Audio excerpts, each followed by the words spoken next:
All right, good evening. It's a special Monday edition of the North Florida High School Football Gridiron Report. This is the last one for 2025 because, well, the season's over. We're done. With the exception of Georgia and Texas, high school football is done for 98% of the country. Yeah, they go pretty much till the weekend before Christmas. They go kind of late, don't Georgia they? started today, of all days. Started? Monday, Tuesday, Oh, Wednesday. championships. Where are those this year in Georgia? In the Georgia Dome. Or okay, Georgia Dome. I know And they then Texas is Cowboys or AT&T Stadium or this weekend, I think. that's at the Cowboys Stadium, right? Yeah. It's Well, in part Arlington. of it is. I think they have to split it up. There's so many. Well, Florida's finals took place at Pitbull Stadium down at FIU in Miami last week. And I'm by the way, I'm Marty Pallman. He's Corey Davis. A special Monday edition. A lot going on this week, so trying to get this in tonight. But we have a lot to talk about because, as we said, the season ended Saturday night, and boy, did it end with a wild one. Not only could we talk about Reigns pulling one out on Friday night, and man, that was a win. We talked about that game last week, and I thought Reigns would give them a better game. I didn't think they'd beat Northwestern, but man, Reigns, they did what they had to do in that game, and they pulled it out late with about 10 seconds left. And then the last game Saturday night doesn't involve teams from our area, but the way it ended, Lake Mary, I'd like to say the Lake Mary Hail Mary, the lake, because they pull one off where against Vero Beach. And a game Vero Beach led, I think 21-0 at the half. 21-3 at the half. 21-3. Yeah, they were up 21-0 early in that game. But Lake Mary down 27-19. Vero Beach decides to take a safety. You're jumping way ahead there. I'm sorry. We'll talk about it. You're right. We're going to talk about it later. So that's what's coming up. So we'll take a look at all the state championship games. I guess we can review our final records and picks, maybe, if we want. We can. That one we'll do that as well. By the way, our college football show is coming up at 8 o'clock tonight, so that's going to be a busy one as well. Some news today in college football. But last we talked to you last Wednesday night, the 2A championship game was going on, and we mentioned at that time that Bowles they were having a hard time, and sure enough, they went down 52-28 to Cardinal Mooney. You mentioned the 2,000-yard rushers, Mooney's tailback Cannell Jackson and Bowles' Xander Edwards, who's a sophomore. Well, Jackson got the better of that one, 160 yards, 4 touchdowns on 26 carries. David Davidson, 14 of 16, 180 yards and 2 touchdowns. Mooney scored on all 8 of their possessions.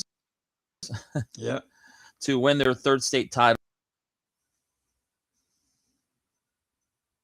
At 7, but then Moody scored 20 straight points to go up 27-7. Bowles did get Mooney closed it out an 18-7 run. So Cardinal Mooney, what switched somewhere?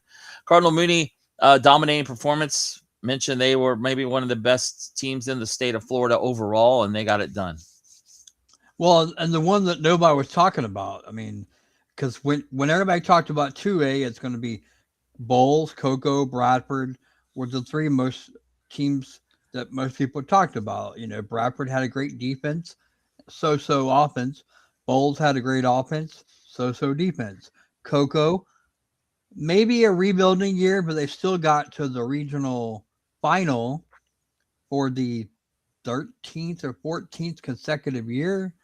I really thought Cocoa was going to beat Cardinal Mooney. And Cardinal Mooney thumped them like 40-0 last week. And once that happened, you know, I started thinking, well, maybe Mooney's better than we think. Yeah, and I agree. And they lost one game this season. I didn't see who that was, but they went 14-1. And Bowles only lost before the game as Cardinal Mooney. He came to St. Augustine early in the year, who was, of course, plays in 4A. But yeah, and the thing with Bowles is, too, we mentioned Xander Edwards, only 94 yards on 21 carries. So obviously Cardinal Mooney's defense did a really good job against him. That's still, you know, about 4.5 yards a carry, but it's not what he's used to. He had a 500-yard game rushing this year. Jaden Weatherly, 12 of 18, 134 yards, 3 touchdowns, all to Nakeem Burrows, who's now heading to Clemson. They had a lot of talent on that Bowls team. Xander Edwards is a sophomore; he'll be back.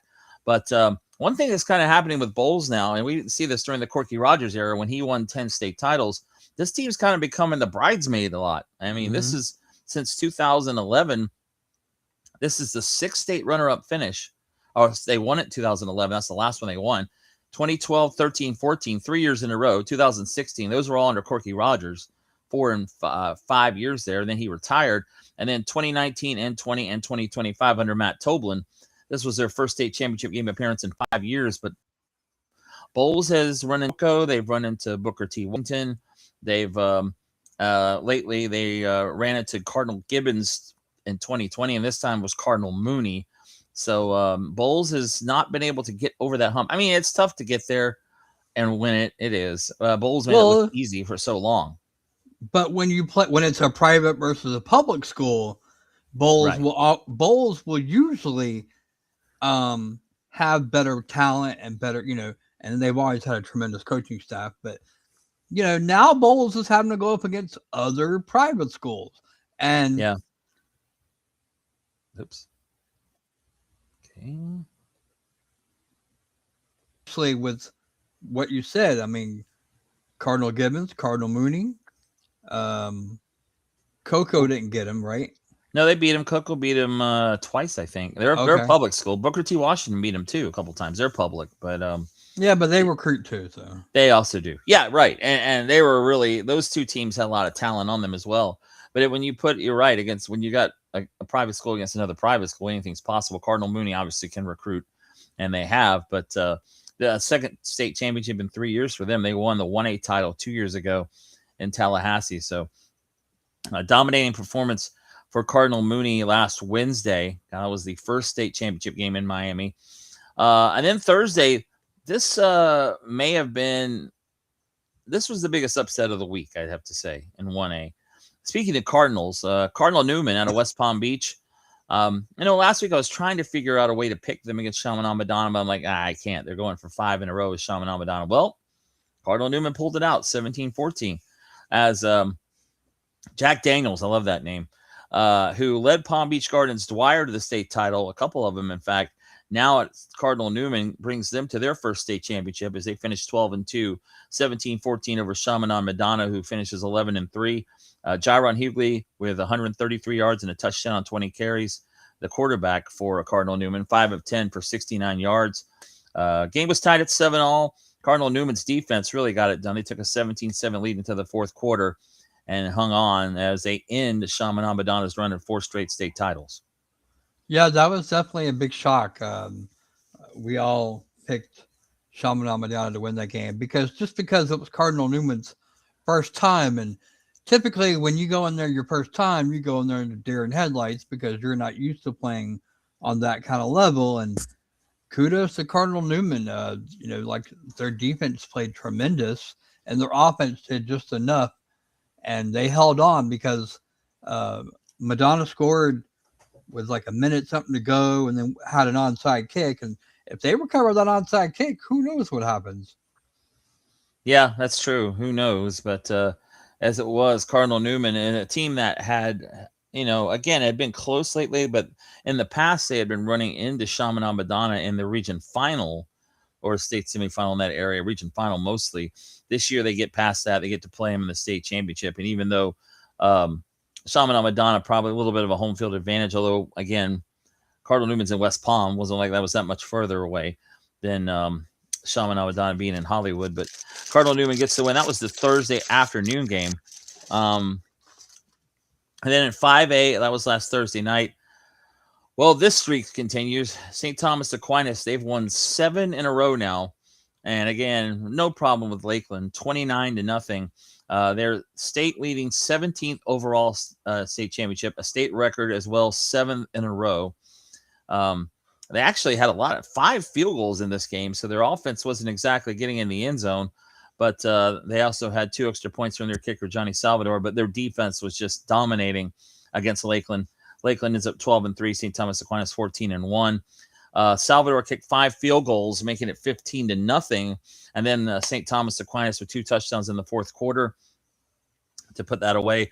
Mason Mallory ran for 104 yards on 8 carries, also 261 yards. Now, we talked about this last week. Lakeland still leads the all-time series 5-3, but Aquinas has now won the last 3 meetings, including the last 2 years, and they shut Lakeland both years in the state championship. So obviously that's switched.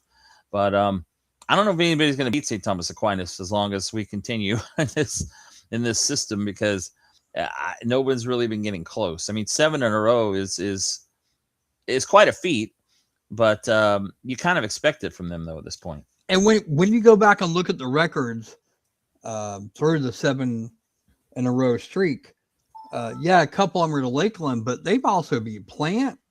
Yeah. You know, I want to say they beat Armwood, but it might be wrong classification. I don't think they beat Armwood now. They're beating, several different teams. Yeah, it feels like they're playing Lakeland all the time. It's funny because I saw a video after the game, and a kid for St. Thomas Aquinas was like, "Can we get somebody else? We're tired of beating up on Lakeland." And, yeah, I know. And as a player, I'm sure they feel like that, because it seems like we're getting this matchup. Maybe not every year, but every couple of years we're getting this matchup. So, yeah, I was thinking that's kind of why I was hoping Ponte Vedra would beat them last week at Lakeland in that game, and they didn't. But just to get a little bit of a different matchup, because it seems like, again, we've had this. I think they played 8 times, all in the state championship game, and I think that's happened since about 2010, 2009. So it's been pretty regular kind of rivalry between those two. And again, Lakeland, actually, it goes back further, because I think you're right, back to the 90s, I think. Well, no, mainly in 2000s, but I mean, there were some in the 90s too. But Lakeland was winning when they had Chris Black. Xavier Black, Chris Rainey, the Pouncey twins. Yeah, right. When they had all those guys that went to Florida, they were beating St. Thomas Aquinas. In fact, they were. And in fact, I saw one of the Pounceys at the game, along with Michael Urban. There were quite a few former players on the sideline for that one. Yeah, speaking of Marquise Pouncey is being inducted into the Pittsburgh Steelers Hall of Fame tonight, and that Steelers Dolphins Monday night game. Which, by the way, Marquise's brother Mike played for the Dolphins most of his career, so it's kind of a interesting setup. Marquise had a nice career with the Steelers there as well. So, but yeah, you're right. Lakeland did dominate that for a while. That was, of course, Bill Castle. George Smith, many years at Aquinas as the head coach, always ran into Lakeland, couldn't beat him. But since he retired, it seems like Aquinas has kind of turned it around. But there's been quite a rivalry there. So that's the 5A championship, 29-0 Aquinas over Lakeland. So St. Thomas finishes here 14-1 with their 7th straight state title. That leads us to Friday's games in Class 6A. West Boca Raton, West Broward knocked off Beals the week before.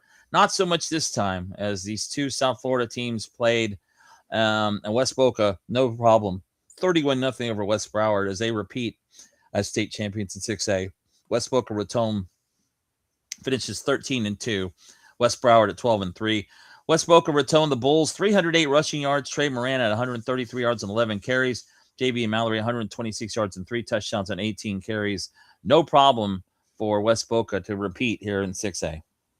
Yeah, same situation there. I thought West Broward would lose because it was their first time getting there, and West Boca was there last year. They're defending state champions, and wow.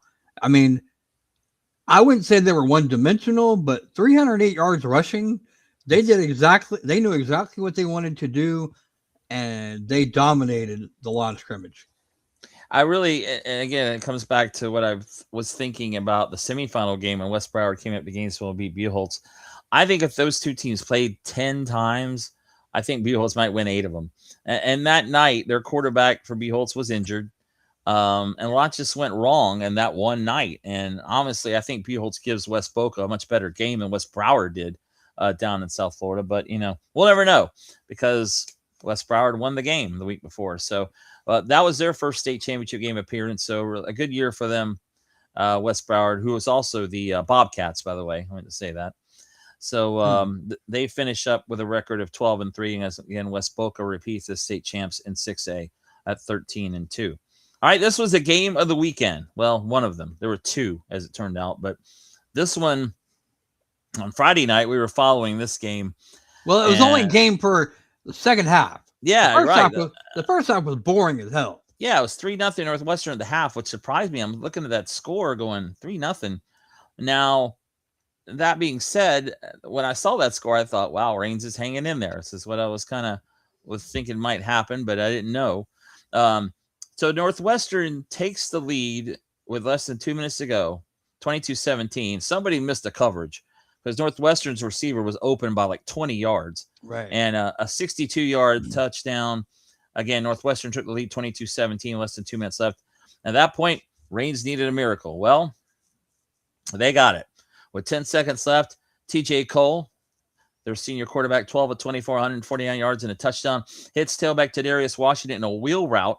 Washington breaking a tackle at the 5-yard line and scoring to give the Vikings their fourth state title, first since 2018, as they knock off Northwestern, the team that beat them 41-0 last year in the state championship game. So Reigns gets revenge as they win it 23-22. By the way, on that play, and you and I talked about this, Corey, Reigns didn't have any timeouts. So if Tadarius Washington gets tackled, I don't know if they get another playoff. They probably lose the game. Game over. I mean, they would have to hustle and all that. No. And the kid that was making the tackle, he was trying to make obviously a big play because it was the end of the game, but he didn't wrap up. He was trying to really go for the ball to make the interception. And because he didn't wrap up, Washington was able to break the tackle and easily get in the end zone. What a play for the Vikings, and what a way to win a state title. Yeah, it really is. And I was seeing the highlights of that. And I was in Jacksonville over the weekend working there and checking out the news, local news. And they were definitely hyping up on Friday night down there at Pitbull Stadium, because this is basically a road game, a road win. I mean, Reigns winning against Northwestern there. It was a Northwestern crowd, obviously. Reigns had a lot of people there, apparently. But again, this is in Miami. You know, Northwestern's going to 37, I think the biggest crowd by far of the week there at FIU. I think they said the next one was 7A game was like 3,500 or something. Yeah. Between Lake Mary and Vero Beach. But so both teams combined for multiple turnovers. Northwestern, here's the other thing, is Northwestern committed 3 turnovers in the red zone, a fumble and 2 interceptions. And Reigns also returned a pick 6 for a touchdown as they took the lead in the fourth quarter. And that was the difference, because Northwestern dominated this game for 2.5 quarters. I mean, they like you said, they were in the red zone 3 times. You know, the kids running basically right before the goal line. Reigns knocks the ball out. I mean, he scores there. It's a completely different game. Then in the fourth quarter, Northwestern's in the red zone again. They get an interception. That one was returned for a pick 6. There was another one which led to Reigns getting the ball back and killing the clock. And Northwestern just kept making so many mistakes in this game. And typically that doesn't happen. And that's why they were able to blow out Reigns last year, because I believe they were mistake-free in that game. If they did, the mistakes weren't costly. But, I mean, Reigns' defense played a hell of a game and kept them in the game. The offense was doing nothing. And then Reigns finally started taking advantage of what is their mascot? The Vikings. Northwest. The Bulls. Yeah. The Bulls started self-destructing, and Reigns took advantage of their mistakes, and that's how they were able to take the lead. And then even after giving up the big play, like you said, the guy was wide open. You know, they still had 2 minutes left, but no timeouts. But TJ Cole let them down the field on a miracle drive. But they did what they needed to do on the last drive of the game, and Northwestern made, I guess did not see the wheel route coming, because the kid was left wide open. And by the time the guy got over there, and he should have made the tackle, but he, probably got kind of greedy. The guy was able to break the tackle and walk in the end zone to win the game for the Vikings. But they had a pep rally today, by the way. I just saw this. I saw it posted like less than an hour ago. They had a big pep rally in the gym, and the head coach was dancing in the gym. It was so funny. He probably told them, "Hey, if you guys do this, I'll do something crazy." So he he went in the prep rally and he started dancing like a crazy fool. Donovan Maslin, yeah, and he came in and took over from Duron Wiley, who had taken Reigns to back-to-back state titles in 2017 and 18. They had a couple, 2 or 3 years there where they were about 500. They Oh struggled a yeah, little I bit remember. there. I Yeah, remember him as a player, yeah, and there was a couple years they were terrible. Reebok was the better team. right. But when he became the head coach too, that's exactly what was going on. Reigns had a few down years, but they're back. I mean, they made it last year, the state championship game. It's kind of funny too because you mentioned this is a rematch. Last year, Northwestern just absolutely dominated Reigns. It's pretty clear though that the coaches, the players, everyone spent 365 days since then getting ready for this game against Northwestern, and they were ready to go, and they were able to make the plays they needed to make. They did not turn the ball over like Northwestern did this time. And for Well, Reigns, they're fourth. they did, but they weren't Not costly. right, not as costly, exactly, because Northwestern turned it over in the red Yeah, zone. because I want to say it was like 4-4 in turnovers. Oh well, then not in the red zone turnovers Yeah, like right. Northwestern had, right? Yeah. But Reigns again, their fourth state title. They won their first back in 1997. There's only been 2 Duval County public schools that have ever won state championships. Reigns has won 4, and then Mandarin won it back in I think it was 2019 with Carson Beck, 2020. Yeah. So that was the only 2, but Reigns has now won their 4th. So congratulations to the Vikings. Quite a year for them as they finished 14-0. They're the 3A state champions. All right, finally on Saturday, 2 championship games. The 4A game, pretty entertaining game in the afternoon. For the second year in a row, this game came down to the wire. But for the second year in a row, American Heritage held off Orlando Jones 33-28. American Heritage only ends up with a 9-5 record. We talked about this last week, but their schedule was pretty brutal this year. Jones ends up 12-3. 6th state title for Plantation American Heritage. Poor Jones, 4 state title games, 4 losses for them. They're 0-4 all time. Mm-hmm. But American Heritage led by Leon Strouder, who was the former quarterback at Northwestern. Yeah, he was the quarterback last year at Northwestern. And this time he gets a state title at American Heritage while his former team doesn't. So, but he goes 12 of 18 for 173 yards. You actually put the Stallions. It's the Patriots. These are the American Heritage Patriots. Yeah, you're right. You're right. Sorry. Delray American Heritage is the Stallions. We get that confused. But yeah, so the Patriots of American Heritage Plantation. So 12 of 18, 173 yards, 2 touchdowns for Leon Strouder. Also ran for 72 yards on 8 carries and a touchdown. For Jones, Darian Coleman, 29 carries, 137 yards, also their quarterback, and a touchdown. 13 and 19, 163 yards and 2 touchdowns in the loss for Jones. So again, another state title for Broward County, South Florida. And it is American Heritage getting the win. Well, it sucks for Jones because, they recently, Jones was a terrible team, a terrible program. All of a sudden, over the last 5 or 6 years, they've become for years it was always Edgewater, Apopka, Boone, Lake Mary, Lake Brantley. There was a core of teams that always dominated that Orlando area. And now Jones has become the premier team in that area, but they just cannot win that game. Yeah, they can't. And again, it's tough to beat a team like American Heritage in that instance. Jones, again, that's a public school against a private school in American Heritage. So, and if they were playing a public school, maybe they would have a couple state titles, maybe. Right, exactly. But unfortunately, came a little bit short, but a nice run back to the state championship for Jones. Oh, yeah, I was going to say about Northwestern, you're trying to remember their mascot. It's the Bulls, because I always see their logo, and it looks like the Schlitz Malt Liquor Bowl I always think of when I see it. It really looks like it if you see it for Northwestern. But, all right, well, the final game, another wild one on Friday or Saturday night in 7A. Speaking of Central Florida, Lake Mary, their first state title on a Hail Mary. They beat Vero Beach 28-27. Vero Beach intercepted a pass with 1:12 to go, up 27-19.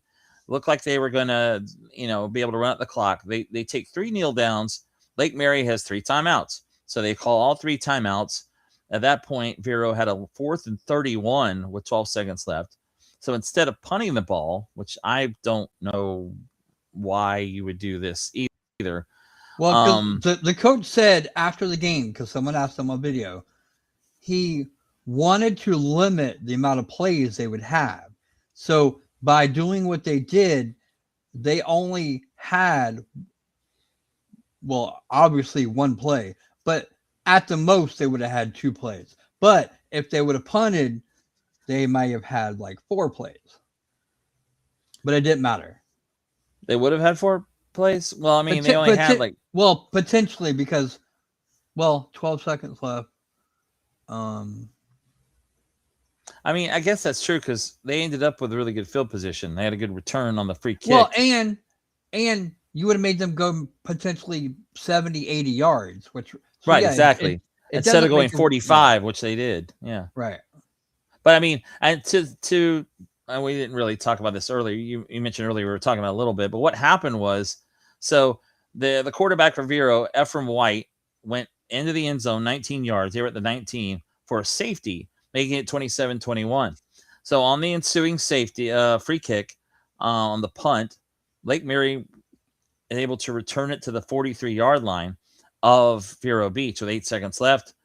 Their quarterback, and by the way, this guy's a stud, Lake Mary Notre Dame commit Noah Grubbs, throws the pass down the field. Barrett Schultz catches it at about the 3-yard line, around the 5, is being gang tackled by Vero Beach guys. His teammate and tailback TJ Brundage basically just took the ball from him. Mm-hmm. And then he was able to kind of curve towards the left side of the end zone. Got into the end zone with the defender dragging him to win 20. Well, it ties the game 27. They kick the extra point, and that won it 28-27. So Lake Mary 12-3 and gets their first state title. They trailed 21-3 at the half. They were out of this game, it looked like, but God, you got to feel for Vero Beach, though.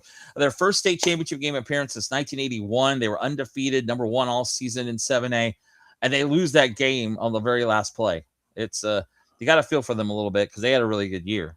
Oh yeah, definitely. And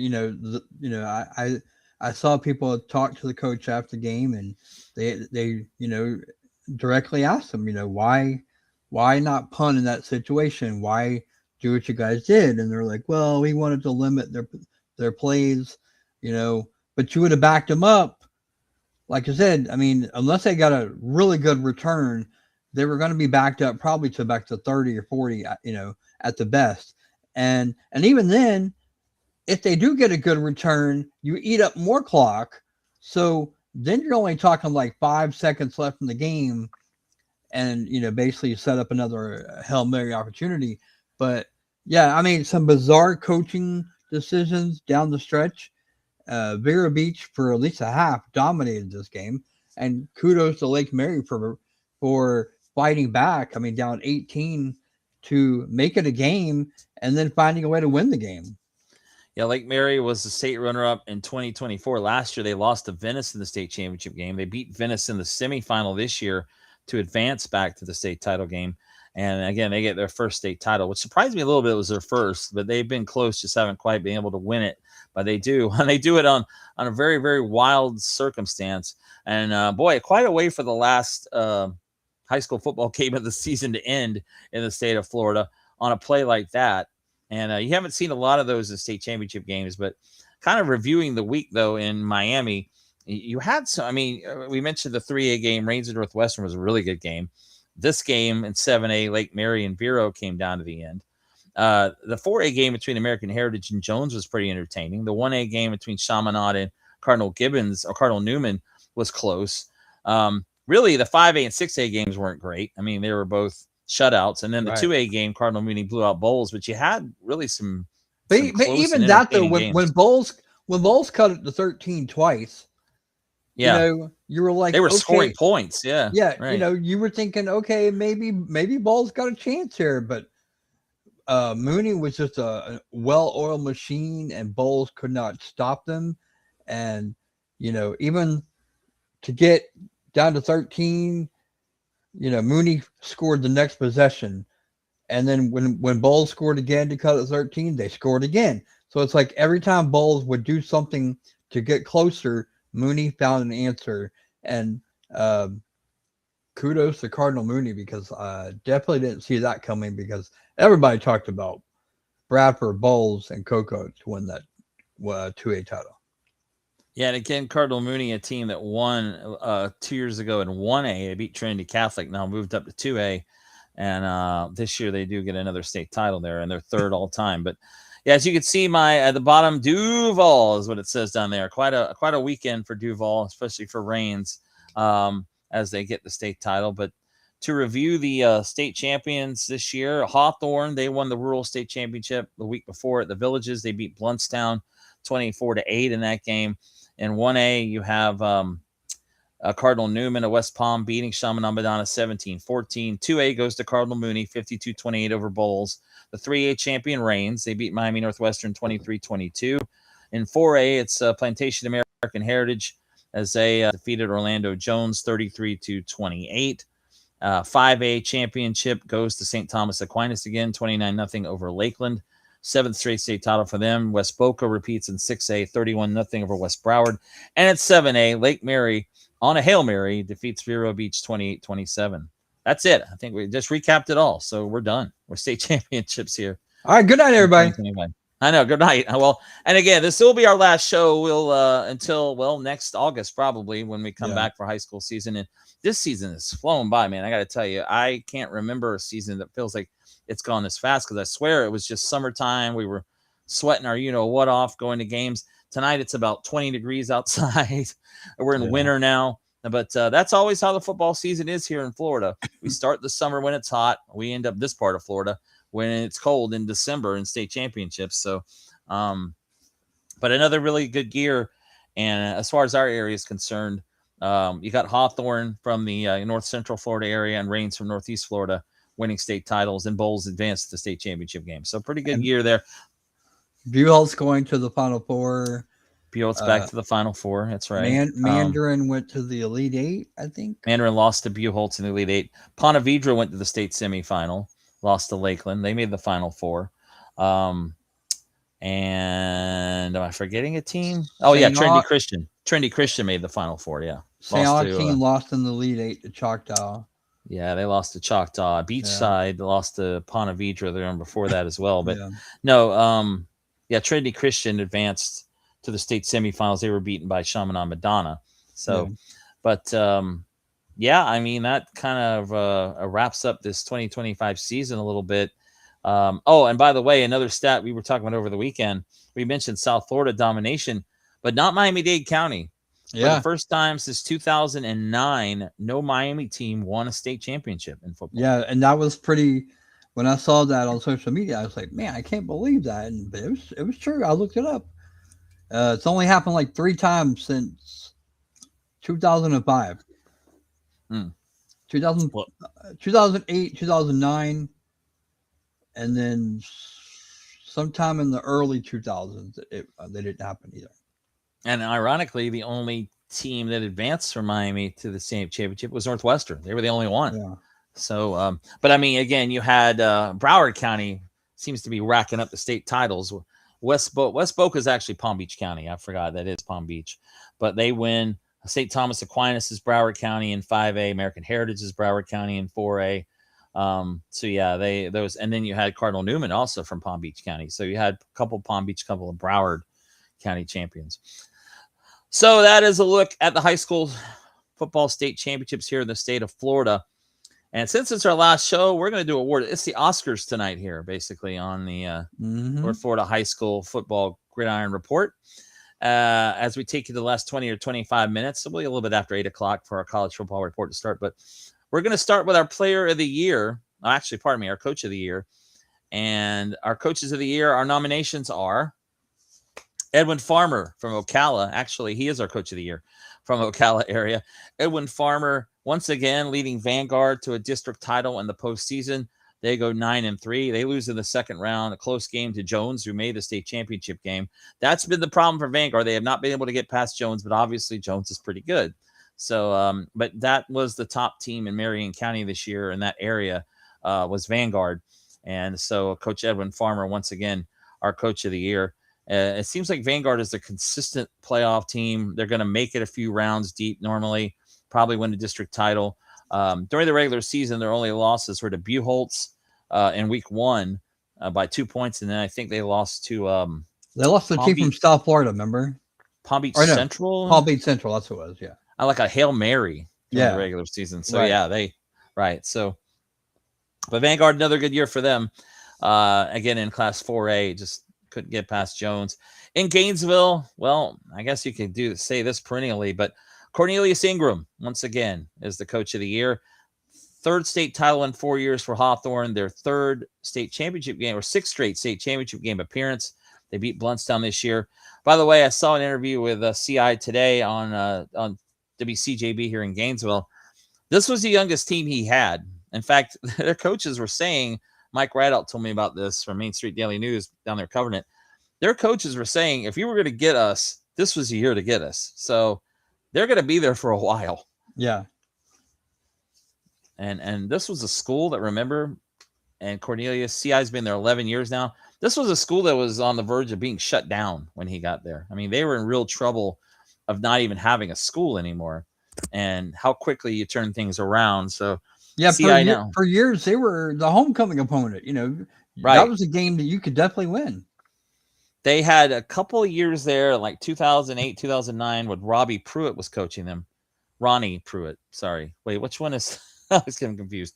Ronnie, not Robbie. Yeah, Robbie's at Williston now, right. And UC, and Ronnie's his brother who coached at Union County, but he also coached at Hawthorne. He took them to the state semifinals one year, I believe. But then he went to Union County, and Hawthorne kind of went back down until CI got there in 2015. But 3 state titles in football for CI, 3 in girls basketball, though he's not the coach anymore. So you got 6 state titles there. Those have all come since 2020. And then, of course, you also have Hawthorne, the defending boys basketball state champs in the rural class right now. So it's Titletown. That has become Titletown. It used to be Trenton. They have a sign that says it. Now it's become Hawthorne. Well, but in Trenton's defense, they've won it in softball, baseball, football. They have. They've won it in everything except for boys basketball. I was going to say, they haven't won it in basketball that I know of. Girls basketball, yes. They've won it in softball, like back-to-back years. Baseball, I think they have 2 or 3. Football and a couple. Thomas was coaching there. So, yeah, they have won in almost every sport. And they got Hawthorne in basketball and football. Baseball and softball is not the same at Hawthorne. But so I don't know. Do you see anybody knocking them off anytime soon? As far as long as CI's there? As long as CI there, no. I mean, it's hard to say because the way they do the playoffs, it's no longer North versus South. So, right, we're not always guaranteed. It used to always be basically Gainesville versus the Panhandle, and it still is kind of like that. It's kind of like that, yeah. But we're not guaranteed that every year. So, for the time being, until he leaves. No one's going to beat Hawthorne. I mean, Wilson and Chiefland, are getting closer, but it's going to take consistent performances to beat Hawthorne like that. Yeah, it is. And, that's the thing. And now with the rural classification with half the Panhandle teams leaving, and also, a bunch of the teams in this area, North Central Florida, taking off to the SSAA, who knows? But, there's going to be a bit of a change there. We're going to see how that rural classification ends up. By the way, today was the deadline to file your appeals, I know, for the districts, and they'll be naming those on Wednesday. So we'll talk about, we won't talk about that next week, but we'll probably get into that as the season goes on. Finally, our coach of the year in Northeast Florida and Jacksonville area, not surprisingly, it's Donovan Maslin of the state champion Reigns Vikings. We talked about them at length. 14-0, his first state championship as the head coach at Reigns. And again, congratulations to Coach Maslin and his team. As you said, Donovan Maslin played at Reigns, was a Reigns player. He's a grad, so obviously it's pretty special for him to come back and coach this team to a state championship. All right, Player of the Year awards. Let's see. In Ocala, I was meaning to look at this earlier. We The- actually are we going to vote on this? Are we? yeah, we Okay. are. These are actually Okay, nominees. these are nominations. That's right. Okay, our nominations are from Vanguard, Terrence Lewis, junior quarterback, 83 of 138, 1,334 yards, 17 TDs, only one interception passing. But on the ground, nearly 900 yards on 97 carries, 10 touchdowns for the junior quarterback, leading Vanguard to the district title in the second round of the postseason. On the defensive side for Vanguard, Dylan Harris, 17 and a half sacks, 44 tackles for the senior defensive end. And then from Denellen, who won the FIT 1A through 3A championship, we have the quarterback, senior Dylan Curry, 125 of 258 for 1,541 yards, 8 touchdowns, 8 interceptions. Not great numbers, but 612 yards on the ground and 7 touchdowns for him as well. And on the defense, or pardon me, their running back, a junior Tony Tanner, 204 carries, 1,228 yards, 14 touchdowns for the Denellen Tigers, who won the 1A through 3A FIT, inaugural 1A through 3A FIT title. So, who do you like here? Well, I had to put other nominees, but I had already in my mind had already picked who the Ocala Player of the Year was, I can and that's see that. Terrence Lewis. I mean, Dylan Harris's numbers are impressive. 17 and a half sacks is really good, but you're right. The quarterback, only throwing 1 interception and rushing for 900 yards and 10 TDs. That's pretty impressive. And nearly had 1,000 each. I mean, 1,300 passing, and it was only 100 more yards away from getting 1,000 yards rushing. Yeah. And combined for 27 touchdowns. Yeah, that's pretty good. 27, not bad. So we have gone with Terrence Lewis, the junior at Vanguard, as the Ocala Player of the Year. In Gainesville, I kind of have a feeling where this one's going too. Mm-hmm. Of course, the senior athlete, they call him, Justin Williams, who I saw this season play running back, wide receiver, quarterback when Andrew Whittemore got hurt, and he played cornerback, DB later in the year, and had a pick 6 against Nice in the second round of the playoffs to clinch that game. Also had a fumble recovery for a touchdown against Bartram Trail. But but we didn't really mention that as well. 91 carries for 547 yards, 9 touchdowns. Not as great numbers as he had in 2024 when he went over 1,000 both ways. But again, a lot of teams were keying on him this year, especially early in the year when Andrew Whittemore was kind of struggling, learning to play the quarterback position. But he did go over 1,000 yards receiving, 12 touchdowns on 67 catches, 1,117 yards. And yes, he threw 1 pass. That was in the state semifinal game against West Broward. 1 of 1 for 23 yards when he had to come in and play quarterback. And he mostly was in the Wildcat, but he did throw a pass for a first down. So, and unfortunately, Buell's did not have their defensive stats listed. Yeah. So, but Justin Williams, as you said there, Nelson Tambling at Eastside, and by the way, he's playing basketball for Eastside now. Senior quarterback who was at Gainesville last year, went over to Eastside this year and became their starter. Threw for 1,482 yards, 21 touchdowns, only 3 interceptions. And he, by the way, is built like a linebacker. He kind of looks like Tim Tebow playing quarterback. And then finally, Richard Roundtree of the state champion Hawthorne Hornets, the sophomore quarterback. Oh, no, not finally. Sorry, we have 2 more. Roundtree, 174 of 266, 2,581 yards, 30 touchdowns, 7 interceptions. Hawthorne's not a team that through the years has thrown the ball a lot, but with Richard Roundtree, they definitely have been able to do that. And he's only a sophomore, so that's the other good news there. And again, they'll have 2 more years of him as the quarterback. He was a starter as a freshman last year in the state championship game as well. And finally, junior running back Josiah Powell. He was the leading rusher in North Central Florida for Santa Fe team that made it to the postseason. 1,353 yards and 18 touchdowns. So, this is a pretty good crew here, really. I think I know who I would vote for here, but I mean, these are 4 pretty good nominees. Yeah, and I struggled to get a 4th one. I looked at Newberry stats. I looked at trying to think who else was. Oh, Williston and Chiefland. I looked at those guys. Yeah. And I just thought because of what Santa Fe did this year, we had to put Josiah Powell in there. He was a transfer from Buwaltz, by the way, too. So, and he's only a junior, right. so he gets to come back next year. I mean, this one, kind of like Ocala. This one's kind of very similar.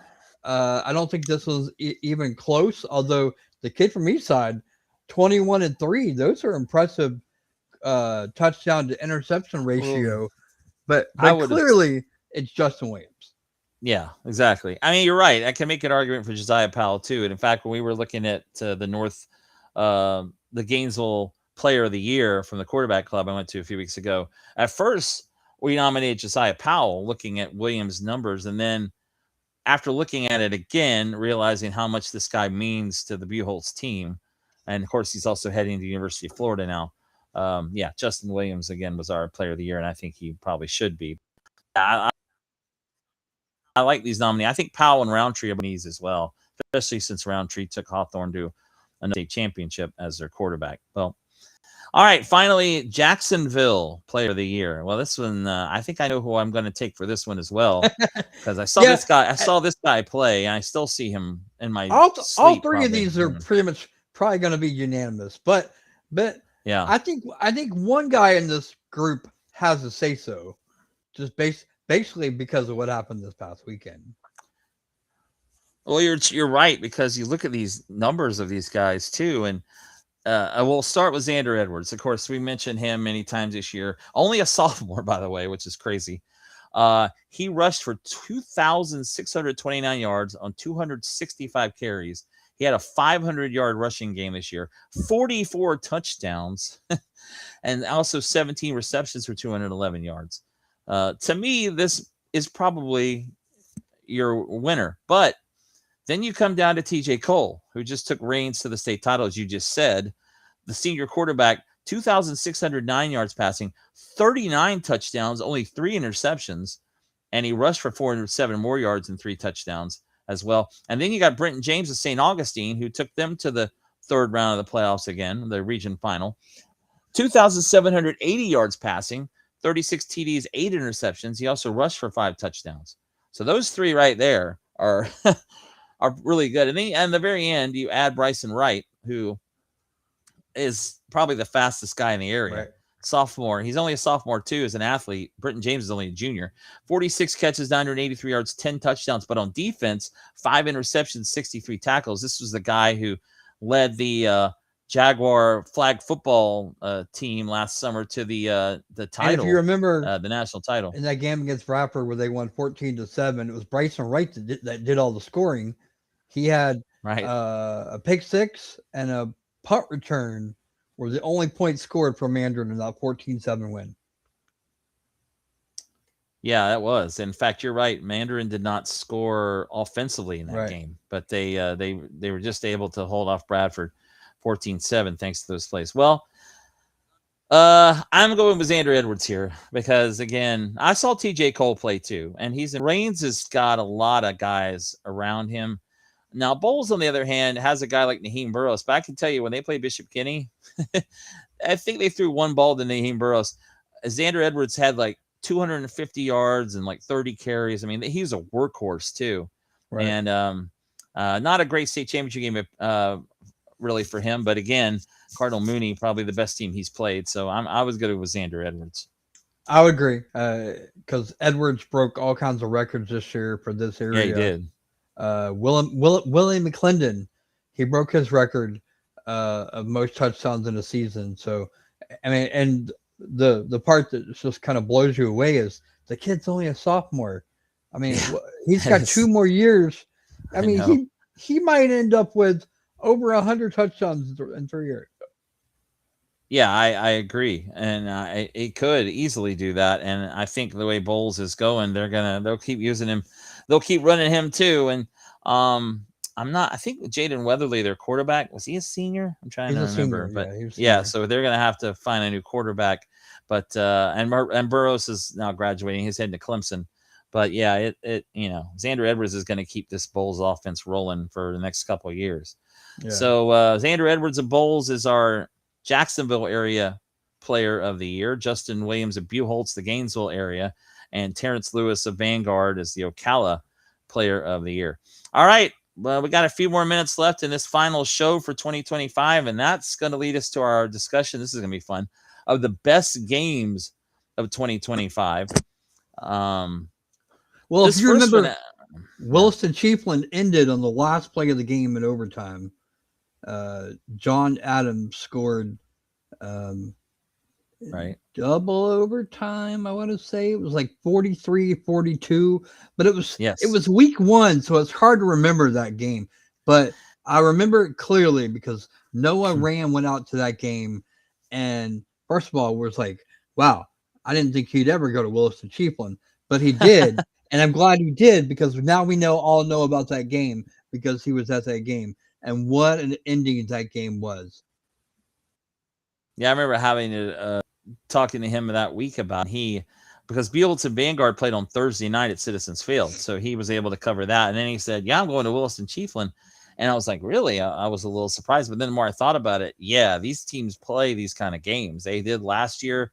Chiefland beat Williston early in the year. Williston got him back in the playoffs. They didn't play in the playoffs this year, but Chiefland wins this game, and you're right. And I actually almost thought about going to this game because week 1, Bishop Kenny was off. So I didn't have a game.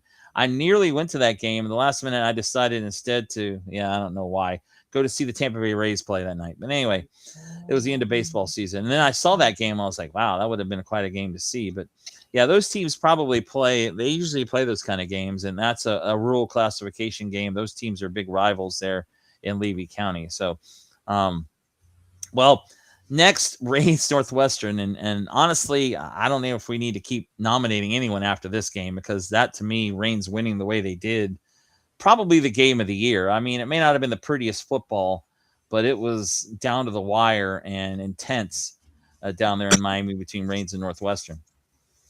Well, and then Oak Leaf and Ed White played towards the end of the year. It was like week 7, week 8, around there, and Oak Leaf scored with less than a minute to go.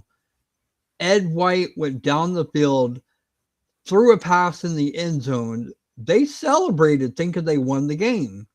Mm-hmm. The referee said, no, he was out of bounds. He didn't have control and he was out of bounds. And so Oak Leaf ends up hanging on to win that game when Ed White thought they won the game. So that was a crazy ending for that game. But clearly, when you consider the magnitude of all 3 of those games, 2 of these games were regular season games. I'm pretty sure the Oak Leaf Ed White game was not a playoff game. I'm pretty sure. No, it's regular season. Yeah. So when you consider the magnitude, it's got to be Rains Northwestern because, Rains coming back to win that game in the last couple of seconds to win a state title, and then especially in Miami. Right. Northwestern's backyard. Yeah, it's a road game for Rains. Clearly, it's got to be the best game of the year.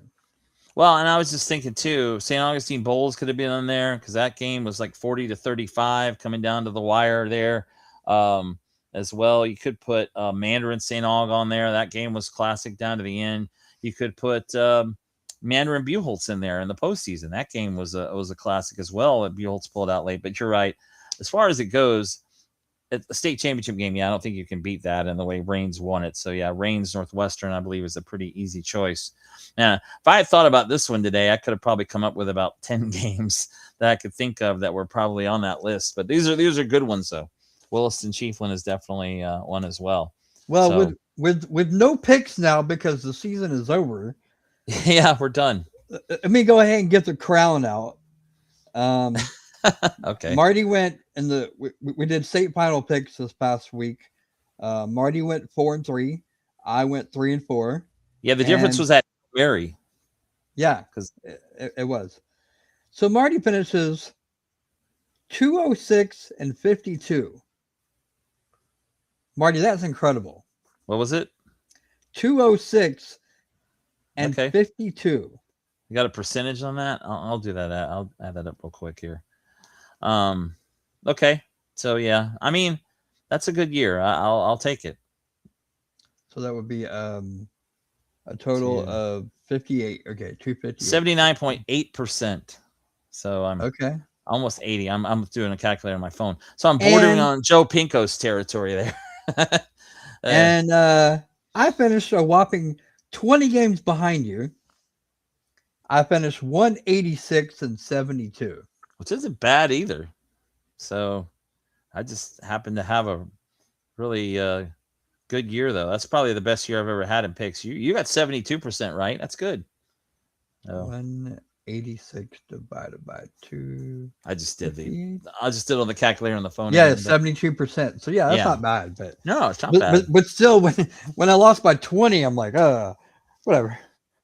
Yeah, I mean, you took some chances there, and you had to when you fell behind, and that's all right. But Well, coming we went neck and neck until late in I, the season, what run the book first there. first round of the playoffs, or No, it was maybe before that. yeah, Remember, yeah. because I miscalculated, and I said, "Oh, Marty, I apologize. I miscalculated," and you were up like week 3 or 4. Week 3, you were up 6, and then you went up 7, then you went up 9. Oh, gradually, Gradually, it just started getting worse, and then I had to start taking chances.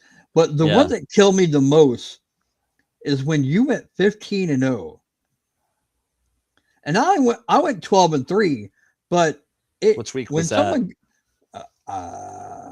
2, 3, 4, 5, 6, Oh, 7, 8, 9, 10, 10. the last week. Oh wow, so that's like the Well, next the last week of the second season. second to last week, yeah. Yeah, right. Um, That's yeah. only three. So, I mean, it's 3 games, but you're right. Yeah, but when someone goes undefeated, it's like, okay, I can't really catch you if you don't lose the yeah, game. I think that was yeah. the only perfect week we had. A lot of 10-2s, 15-5s, Right. and of course, as we got to the playoffs, the game started getting less and less. So, Well, the first round of the playoffs, we picked like 40 games. It seemed like, or 30 some. I remember, but yeah, that we high had a lot of school, games. I swear we had. yeah, Maybe I'm yeah, thinking college. yeah, Yeah, yeah. No, it was the week of the SSAA playoffs.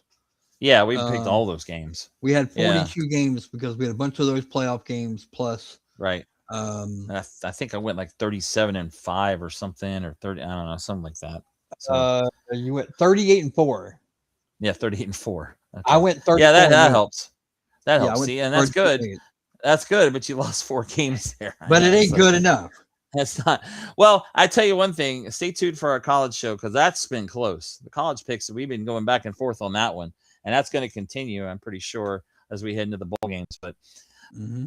But as far as our high school football gridiron report goes, this is it for 25. And by the way, if you haven't noticed, we're both at our houses tonight. We're not at Beef O'Brady's in Stark. Try to be back. We're going to be back there next week for our college show and then into January. But tonight, again, decided to have us on Monday. So Corey's at home. I'm at home.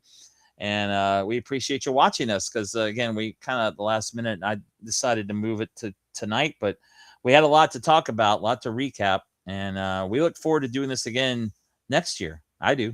How about you? Of course, of course. Of course. Yeah. Well, first year we tried this and a lot. We covered a lot this year, and we had some really good guests on with us during the season. Mike Rideout, Noah Ram with us a couple times.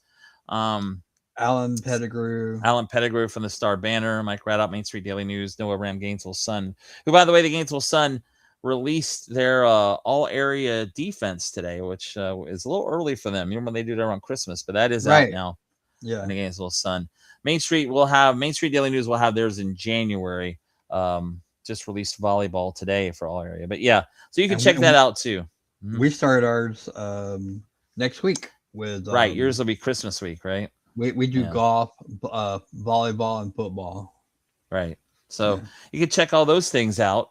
Take a look back and see some of those teams as well. But all right, well, that's going to do it for our 2025 season. And we will talk to you in 2026. Man, it's hard to believe. And that's when I start to feel old when I say those years. 2026, man. But anyway, Corey, enjoyed it. We'll talk again soon. And coming up, college football gridiron report in just a few moments here on North Florida Sports Talk. So long for now. So long, everybody. So long, everybody. Sorry.